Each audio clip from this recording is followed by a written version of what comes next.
Solo una decina di giorni fa, lunedì 18 maggio, era toccato a USB scioperare per 24 ore, creando forti disagi in laguna per gli spostamenti. Quella di venerdì si presenta ancora come un'altra giornata possibile da bollino rosso per gli spostamenti a Venezia con i mezzi di trasporto pubblico locale, sia per gli autobus in terraferma che per motoscafi e vaporetti in laguna. Sciopero di 24 ore dei trasporti, indetto questa volta dai sindacati generali di base.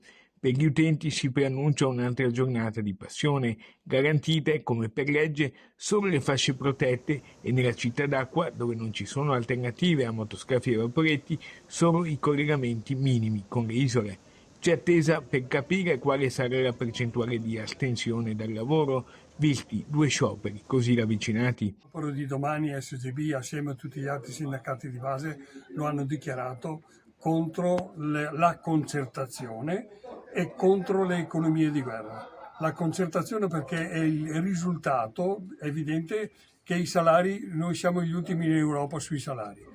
Contro le economie di guerra perché per i soldi per la guerra li trovano immediatamente, ma contro quello che va contro quello che è tutto il servizio sociale, quindi contro sanità, scuole e trasporti. Salari troppo bassi e dissenso verso chi trova fondi per il riarmo e la guerra e non così facilmente per i servizi essenziali ai cittadini.